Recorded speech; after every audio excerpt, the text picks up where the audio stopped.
Hello बच्चों, welcome back to my YouTube channel learning student. स्वागत है आप सभी लोग का हमारे इस यूट्यूब चैनल पे।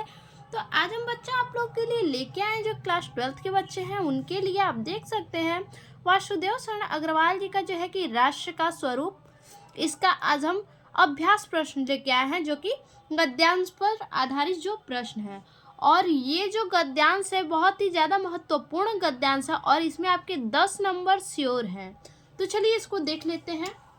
तो देखिए बुक से जो आपका अभ्यास प्रश्न है यहाँ पे आप देख सकते हैं। देखिए गद्यांश पर आधारित अभ्यास प्रश्न, ठीक। सबसे पहले इसको पढ़ते हैं।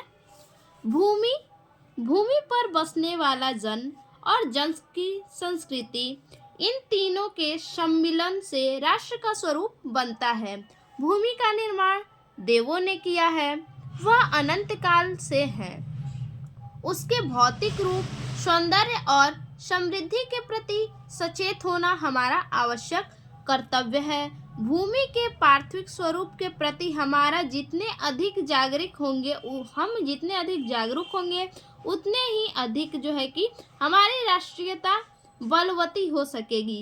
यह पृथ्वी सच्चे अर्थों में समस्त राष्ट्रीय विचारधाराओं की जननी है।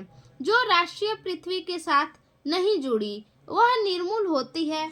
राष्ट्रीयता की जड़ें पृथ्वी में जितनी गहरी होंगी उतना ही राष्ट्रीय भावों का अंकुर पल्लवित होगा। इसलिए पृथ्वी के भौतिक स्वरूप की औद्योपात जानकारी प्राप्त करना, उनकी सुंदरता, उपयोगिता और महिमा को पहचानना आवश्यक धर्म है, ठीक। तो चलिए देखिए पहला प्रश्न इसमें क्या है। देखिए पहला प्रश्न है इसमें, उपयुक्त गद्यांश के शीर्षक एवं लेखक का नाम लिखिए। तो चलिए गद्यांश और शीर्षक का नाम देख लेते हैं। देखिए सबसे पहले जो है कि इस प्रकार से लिख लेंगे, उसके बाद शीर्षक और लेखक का नाम देखिए लिखेंगे। उपयुक्त गद्यांश का शीर्षक राष्ट्र का स्वरूप है तथा इसके लेखक वासुदेव शरण अग्रवाल जी हैं। अब दूसरा क्वेश्चन देखिए दूसरा क्वेश्चन है हमारा, राष्ट्र भूमि के प्रति हमारा आवश्यक कर्तव्य क्या है। तो चलिए इसको देखते हैं।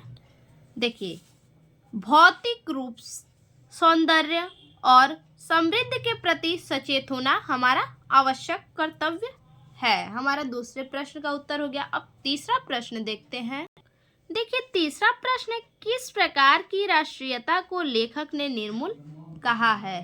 तो देखिए प्रश्न क्या है कि राष्ट्रीयता को लेखक ने निर्मूल कहा है, किस प्रकार से। तो देखिए इसी में हमारा आंसर है, जो राष्ट्रीयता पृथ्वी के साथ नहीं जुड़ी है वह निर्मूल है। तो लिखेंगे जो राष्ट्रीयता पृथ्वी के साथ नहीं जुड़ी है उसे लेखक ने निर्मूल कहा है। देखिए जो राष्ट्रीयता पृथ्वी के साथ नहीं जुड़ी है उसे लेखक ने निर्मूल कहा है। देखिए चौथा क्वेश्चन है हमारा, यह पृथ्वी सच्चे अर्थों में क्या है। तो देखिए हमारा यहीं पे आंसर होगा कि पृथ्वी सच्चे अर्थों में क्या है। देखिए यहाँ पे हमारा आंसर है, यह पृथ्वी सच्चे अर्थों में समस्त राष्ट्रीय विचारधाराओं की जननी है, ठीक। तो इसका आंसर देखिए कैसे लिखेंगे। देखिए यहाँ पे यह पृथ्वी सच्चे अर्थों में समस्त राष्ट्रीय विचारधाराओं की जननी है, ठीक। देखिए अब अगला प्रश्न है हमारा, रेखांकित अंश की व्याख्या कीजिए। ये जो रेखांकित अंश है राष्ट्रीय से आवश्यक धर्म है, यहाँ तक इनका क्या करना है, हमें अपने भाषा में इनका व्याख्या करना है कि अपने भाषा में इसको किस प्रकार से हम कह सकते हैं।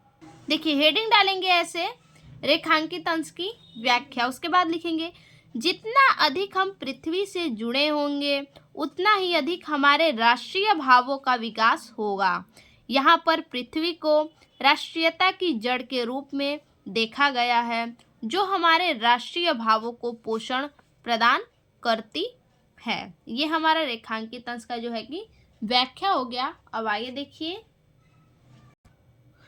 अब आखिरी प्रश्न है हमारा, रेखांकित अंश की भूमि का निर्माण किसने किया और कब से है। तो देखिए हमारा आंसर यहीं पे है, भूमि का निर्माण देवों ने किया है, वह अनंत काल से है। देखिए यहाँ पे भूमि का निर्माण देवों ने किया है, वह अनंत काल से है।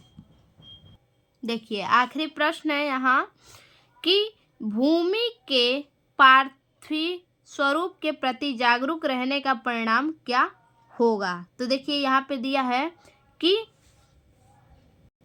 देखिए भूमि के पार्थिव स्वरूप के प्रति हम जितने अधिक जागरूक होंगे उतना ही अधिक हमारा राष्ट्रीय बलवती हो सकेगी। यह पृथ्वी सच्चे अर्थों में समस्त विचारधाराओं की जननी है। देखिए भूमि के पार्थिव स्वरूप के प्रति जागरूक रहने से हमारी राष्ट्रीयता बलवती हो सकेगी। यह हमें अपने भूमि के प्रति अधिक जिम्मेदार और समर्पित बनाएगा, जिससे हमारे राष्ट्रीय भाव का विकास होगा। इस प्रकार से लिखेंगे। अब देखते हैं दूसरा पैराग्राफ। ठीक, तो चलिए देखिए दूसरा पैराग्राफ क्या है। देखिए ख नंबर, देखिए ख है हमारा, मातृभूमि पर निवास करने वाले मनुष्य राष्ट्र का दूसरा अंग है। पृथ्वी हो और मनुष्य न हो तो राष्ट्र की कल्पना असंभव है। पृथ्वी और जन दोनों के सम्मिलन से ही राष्ट्र का स्वरूप संपादित होता है। जन के कारण ही पृथ्वी मातृभूमि की संज्ञा प्राप्त करती है। पृथ्वी माता है और जन सच्चे अर्थों में पृथ्वी का पुत्र है। माता भूमे पुत्रो अहम पृथ्वीव्याम, पृथ्वी माता है और मैं उसका पुत्र हूँ। जन के हृदय में इस सूत्र का अनुभव ही राष्ट्रीयता की कुंजी है। इसी भावना से राष्ट्र निर्माण के अंकुर उत्पन्न होते हैं। ठीक, अब देखिए प्रश्न क्या है, पाठ का शीर्षक एवं लेखक का नाम लिखिए। उसी प्रकार से लिखेंगे जैसे हमने पहले वाले जो है कि गद्यांश में हमने देखा। ठीक, अब देखिए दूसरा क्वेश्चन है, राष्ट्र की कल्पना कब असंभव है। तो देखिए यहाँ है राष्ट्र की कल्पना, देखिए पृथ्वी हो और मनुष्य न हो तो राष्ट्र की कल्पना असंभव है। राष्ट्र की कल्पना कब असंभव है, जब पृथ्वी हो और मनुष्य न हो तो राष्ट्र की कल्पना जो है कि असंभव है। चलिए देखते हैं इसको। देखिए इस प्रकार से लिख लेंगे। उसके बाद देखिए शीर्षक और लेखक का नाम। प्रस्तुत पाठ का शीर्षक राष्ट्र का स्वरूप है और लेखक वासुदेव शरण अग्रवाल हैं। देखिए पृथ्वी हो और मनुष्य न हो तो राष्ट्र की कल्पना असंभव है।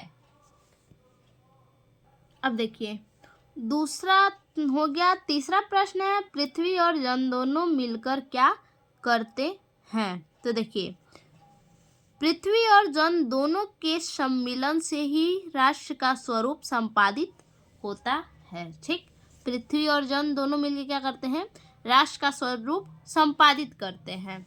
देखिए किस प्रकार से लिखेंगे। देखिए पृथ्वी और जन दोनों के सम्मिलन से ही राष्ट्र का स्वरूप संपादित होता है। ठीक, अब देखिए अगला प्रश्न क्या है इसमें। देखिए अगला प्रश्न है इसमें, पृथ्वी कब मातृभूमि की संज्ञा प्राप्त करती है। ठीक, पृथ्वी जो है कि कब मातृभूमि की संज्ञा प्राप्त करती है। तो यहाँ पे देखिए जन के कारण ही पृथ्वी मातृभूमि की संज्ञा प्राप्त करती है। किसके कारण, जन के कारण। देखिए